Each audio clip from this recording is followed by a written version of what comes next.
world, which the trustworthy spirit, Angel Gabriel, has brought down upon your heart, O Muhammad, so that you may be one of the warners. So when Allah subhanahu wa ta'ala got ready to reveal something to Prophet Muhammad sallallahu alaihi wasallam, then he would send the angel Jibril, and we talk about different methods that he received revelation, right? He would send it to him, and that was part of what? What's that called? Wahi. Very good, Wahi. Come give me that. Although some scholars purport that the gradual revelation occurred over 20 years, and another group 25, the strongest opinion is 23 years. Okay? If you hear this in the masjid, don't say to people, Imam Said said 23. Say, no. Just say, oh, he taught us that there are 3 different opinions. And I'm going to tell you why there are 3 different opinions, inshallah. The discrepancy is based on the fact that the age of the prophet is disputed. Some narrations say 60, 63, and 65. How many people have heard these different things here? 25 years. Okay. Well, it's out there. And it's actually out there in graduate level text on Qur'an. So if you do hear it, don't argue with the person. Say, yes, I understand the scholars say. And then I'm going to tell you which one and why, which one is most acceptable. Okay. All scholars agree that the Prophet Muhammad ﷺ spent 10 years in Medina, and that his prophethood began when he was 40. The difference of opinion revolves around how many years he stayed in Mecca before the Hijrah. Now, you see, folks, Islamically, or in the Islamic culture of the past, I want to correct that. Listen to me well. I want to make sure I clarify that. In the culture of Prophet Muhammad sallallahu alaihi wasallam, they did not celebrate birthdays. The sort of general idea is that every birthday is a reminder that you are another year closer to the Day of Judgment. And that's not something that people look forward to. And if you think about it in that manner, it doesn't make you get as excited about birthdays as you get older, because you realize that you're getting closer and closer to Allah. Now, having said that, listen up, folks. This is totally from Imam Said. We are in a culture, and the ahadith accommodated culture. I do not want anybody in my family to feel guilty for having a birthday cake or celebrating their child's birthday. Because from a therapeutic standpoint, and this is the therapist speaking, if you are the only child in your school that doesn't have a birthday party, or that your birthday isn't celebrated, how's that going to make you feel about your religion? Somebody said it. Who said it for me? Thank you, sister. So, it's not haram. Let me repeat that again. It is not haram. There is nowhere in the Quran that says, thou shalt not celebrate thy birthday. Okay? And there's nowhere in ahadith that says, thou shalt not celebrate thy birthday. Now, what people say is because the Prophet Muhammad sallallahu alaihi wasallam did not celebrate his birthday, we don't celebrate ours. But does that make it haram? No. You need to do what you need to do to take care of your children so that they don't hate this religion. And people want to blame the religion for everything. But it does not say that. Thank you for clarifying that.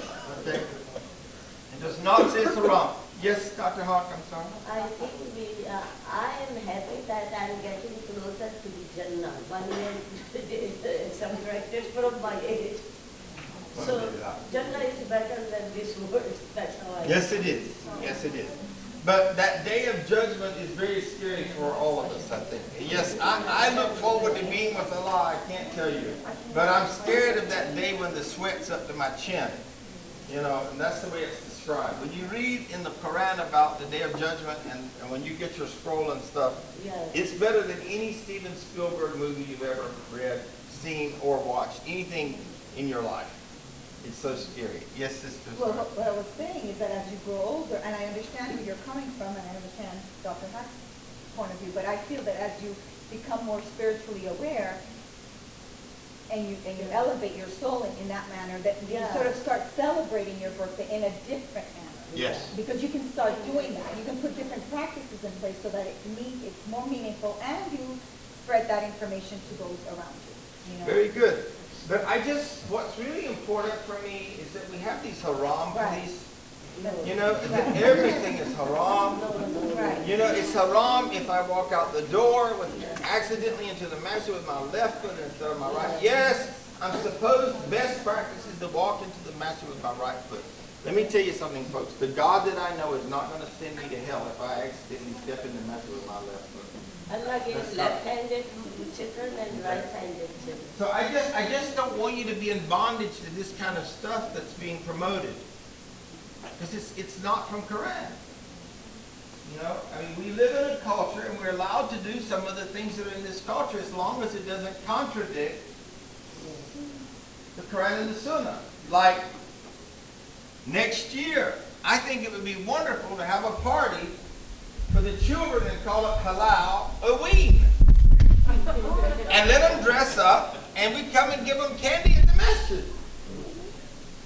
Because we don't send them door to door because people they don't know. But now listen, I may get thrown out of this community for saying this. Yes, I think I should teach the children about occult and what Halloween means. But when children are always left out of everything, it's very hard on them therapeutically. So I'm going to be who I am authentically. Yes, sister. So another prayer. My dad, they after Halloween, he take us to the store, everything was on sale, and we got whatever we want. We have a lot of candy. Your dad was a wise man. It's like Lila, she goes to school, and she's out, you have something that happened. Well, anyways, she goes to school, and they start picking on her because she's Muslim, picking on her because she doesn't celebrate Christmas, picking on her about something. She's still sitting there, you know, you should be proud.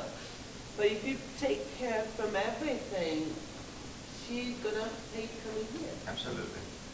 You know, when we were in North Carolina, Loren and I would go for a Sunday afternoon walk. And that was the days before I evolved and stopped wearing a jalabia and a turban on my head. And you got to understand that we were in a little town of about 6,000. Very rural, okay? And they'd never seen Muslims before. And there we would go for our walk, and I looked like a proper terrorist. And they would say, well, there goes Jesus and Mary. And here they're from the porch. There goes Jesus and Mary. So, you know, we had some friends that, he was a pastor of a church, and he invited me to his church to speak in it. Believe it or not, it was a Pentecostal church. That takes it to another whole level. When they had the Christmas play, guess who was baby Jesus? Our son Bilal. Because we wanted our children to be exposed. We were not afraid that if they got exposed to Christianity, we would lose them. Because the truth stands out over falsehood. So we weren't worried about that. And there we were. I'd appear in the paper every once in a while in my jalabia, and I would humiliate my poor mother, who's a Southern belle, God bless her soul. If I had my days to go over again, I would not do that, folks. I'm just telling you. Because I did not embrace Arabism. I did not become an Arab or an Indo-Pak. I became a Muslim. What I'm wearing today is Muslim clothing. It's not form-fitting. You can't tell that I have an 8-pack under here, or that I have these guns like you wouldn't believe. I mean, you just can't tell it. That's Muslim dress. But if you talk to some people, Muslim dress is an abaya. Or Muslim dress is silk kameez or jalabiyah. They didn't even make that fabric when the Prophet Muhammad sallallahu alaihi wasallam was on the scene. They did not make the fabric the jalabiyahs are made out of today. So Muslim dress is modest clothing. Yeah, that's true. Okay, good. So enough of that grammar. All right. A lot of my neighbors used to ask me, non-Muslim friends, why they wear this. I told them it's Bibi Maryam. Then they were so happy to hear that. And I said, it is called Bibi Maryam, Mother Maryam. You know that? They said, yeah. I said, that's what they do. Very good. Very good. So, the difference of opinion revolves about how many years he stayed in Mecca before the Hijrah. So I'm going to give you a little more information about that. The strongest and most widely held opinion is that he passed away at 63, which would imply that the period in which the Qur'an was sent down was 23 years. Okay? This is the most acceptable opinion, but you will hear other opinions, okay? And because they didn't, as a matter of fact, I'll tell you a cute story, and actually Dr. Batman will know who I'm talking about. I have a very dear friend in this community, and in Pakistan, whenever you went to school, that's when you got your birthday. Because when you registered for school, you had to tell them a birthday. Yes.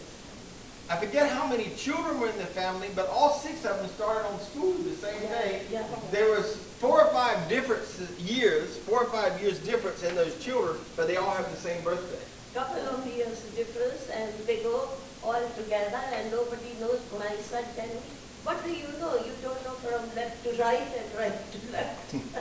So we in were fact, 9 children. yes. And how many of them have the same birthday? I don't know. I did not keep my same birthday. Because I knew my birthday, my oldest brother told me. But others were like this. They all went, all boys. I have 6 brothers. They all went together, and some relative told them whatever. But there are many Indo-Pacs in our community that really do not know their birthday. Because it's just not important in that culture. Yes. I think at that time births were recorded. Births were not recorded. Yeah. No, there was no birth certificate. Yeah. You know why birth certificates, one of the reasons birth certificates started being made? For Social Security? That's one reason. Yeah. But one reason is because so much infant death. And why? Why were these babies dying?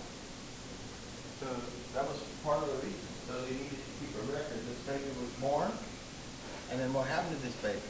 In India, there was no certificate those days. Yes. It is ancient days in British colony.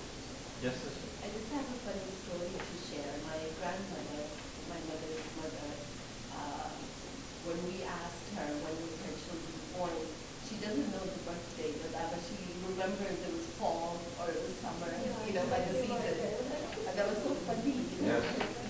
But I want my reverts, my Americans, to hear this because it's cultural. It's totally cultural here.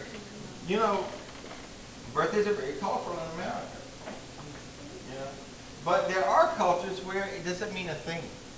It does not mean a thing. Yes, sister.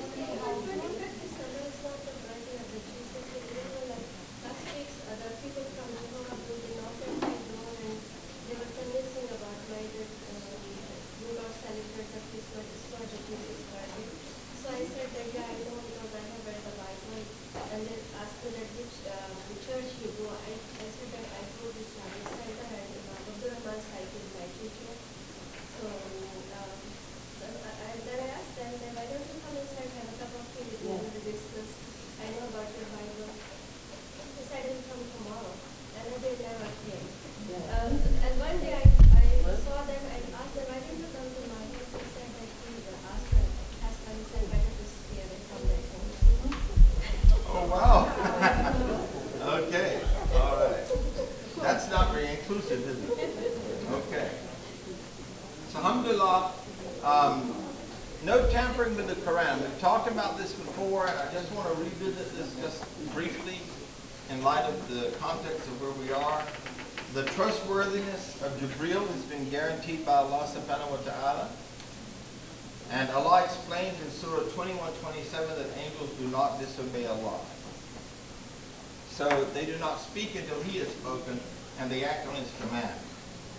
So, folks, when we look at human beings versus angels, we are supposed to be trying to reach that stage. So that whenever Allah says something, we do it.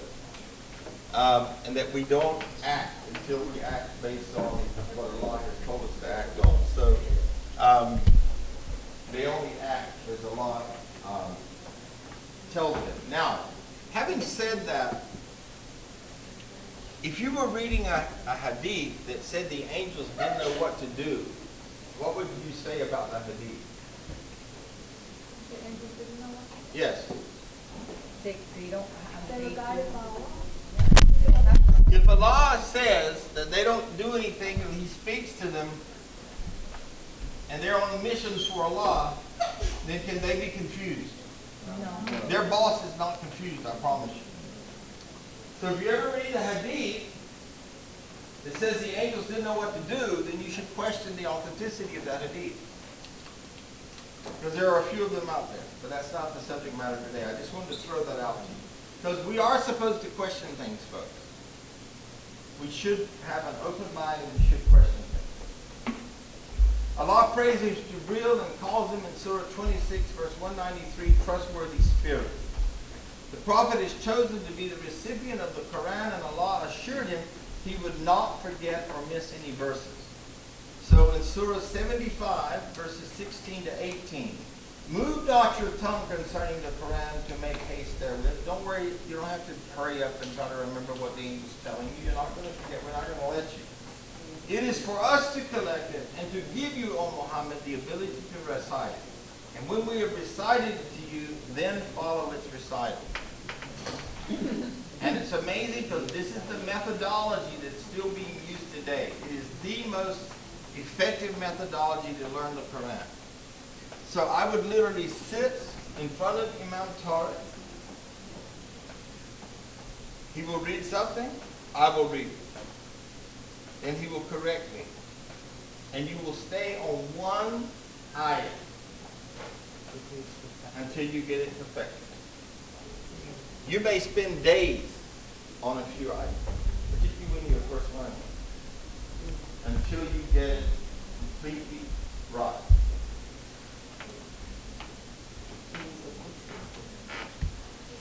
The Prophet was instructed to be patient and allow Jibreel to finish his recitation before he started reciting.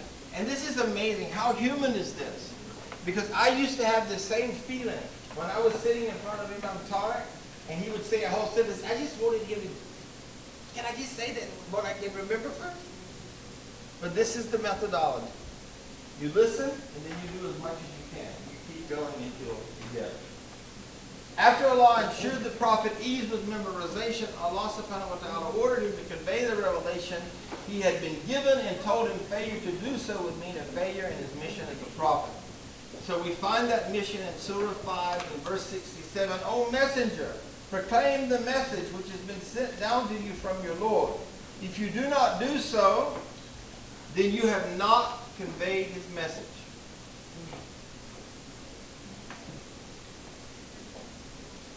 Allah also ruled out the possibility that the Prophet Muhammad, peace and blessings be upon him, might tamper with the message. In Surah 55, verses 3 through 4, and he, Muhammad, sallallahu alaihi wasallam, does not speak from his own desires. It is only an inspiration, a wahi, that is inspired. Surah 10 and verse 15, say, O Muhammad, it is not for me to change it, the Quran, from my own desires. I only follow that which is revealed to me. In another verse, a severe punishment is promised for forging revelation. In Surah 69, verses 44 to 46. And if Muhammad had forged a false saying, attributing it to us, we surely would have seized him by his right hand and then certainly have cut off his life artery. Now that's a pretty severe warning, folks. In other words, if you think you're going to add anything to this, Muhammad, I'm going to cut your jugular. Yes. So, when people are asking you about the Quran, and you're making dawah to them, and they try to tell you, because there's a lot of propaganda out there, okay? There's a propaganda out there that Prophet Muhammad, peace and blessings be upon him, actually copied it from the Bible. Anybody ever heard that before? Mm-hmm. Yeah, there's that propaganda out there. They are doing a lot of twisting. Yeah, a lot of twisting. And then, sister gave me a book the other day, very deceiving. It may come to you in the mail. It said, 10 Muslims touched by God. Yes, yeah, I got that. You got it in the mail. Got it. Hold on a minute. Now, I also got that in there. all right, you got it. Now, listen, folks. Look at the deceit. If I say from grammar, just from grammar alone, 10 Muslims touched by God, what is the context of my book? Wrong. Nothing. From, if I say 10 Muslims touched by God, according to grammar, what is the context of that book supposed to be about? Wrong information. It's supposed to be about Muslims, because that's what it says, touched by God. It's about 10 people that left Islam and became Christians. If you get the book, it's got a man's face on it, throw it in the trash can. Yeah, I throw it. Okay? Just, I want you to be warned, I meant to bring the book, just throw it away. I got on my car windshield. I was so mad, I throw it there. And I told my neighbor, just throw it. I'm sick and tired of this person. Look at his face. What is the picture? I hate it. My neighbor said, you can throw it in the garbage. I said, no, I'm so angry. I was coming here. You please throw from me. I already throw one from my mailbox. So why not we answer them back? That's great if you want to answer them back, but I want to write them back. let me say this to you, and then you do what you want to do. What does the Quran say? Do not argue with them. Yeah, say peace to the ignorant. If somebody left Islam, folks, if they left Islam, and you want to write them, alhamdulillah, but I just say salam alaikum. Because to even write a book this deceitful, to put that kind of title on the book, And there are many like that. and now there's a church in Orlando, may Allah forgive me, I can't remember where it is, that is pastored by a Muslim man who was Muslim, who became a Christian. Now, there's a lawyer in Orlando that became Muslim and used to come to my class when I was on the east side of town, or not the east, but central Orlando. His father was very upset. Sweetie, I'll get to you in just a minute. His father was very upset about him embracing Islam. And he said to me, I'd like to talk to you about Islam. So I began to meet with him at lunch to talk about Islam. He had no interest in talking about Islam whatsoever. About the third time we met, this preacher came with him because he said, I want you to meet a friend of mine that knows Arabic. So we met, and then I said to him, look, I'm not trying to convert you, and I'm sure not going to convert you. It ain't happening. So I think we should agree that we are not really benefiting from these meetings anymore. Yes, sweetie, I'm sorry. You saw one in New York? Yes, they're all over the place. They're flooding. As a matter of fact, I don't know if you remember a couple of years ago, somebody put out a CD, and it came in the newspaper. Does anybody remember that? Yeah. Oh, I thought you said you wanted to say something. So, folks, listen. My advice to you is burn it. Yeah. Tear it into shreds. Because it's a lie. It's presented as a lie. It's presented as deceit. They're such a coward, they can't even own up to what they are. They want to put a delusional title in the front of their book. That's what a liar they are. Yes, But how come we got addresses of so many people? Sister, you can buy addresses. Anybody can buy addresses nowadays. There's no confidentiality in the world anymore. Yes, brother. Back to your point about people that say the Quran is forged or very similar to the Bible. If anything, that affirms our faith because the Quran tells us how, all these revelations, the gospel, the Torah, were all from the same source, the same God. Exactly. So they're going to have similarities. And point that out. When you're working, when you're making dawah to someone and you're talking, when I say dawah, you're not trying to convert people. You're just inviting them to learn about your faith. Say, listen, we love the people of the book. We acknowledge that their book is divine, be inspired by Allah subhanahu wa ta'ala. As a matter of fact, I could choose to marry a Christian woman or a Jewish woman. For the men, you could say that. For the women, I wouldn't say that. That's supposed to be funny. You guys are not, you're missing my joke. I guess I was going to go on, okay. All right, so my wife says I can't though. All right, but if I was having maybe a different wife, she might say, yeah, you can have a Muslim, a Jewish woman and a Christian woman.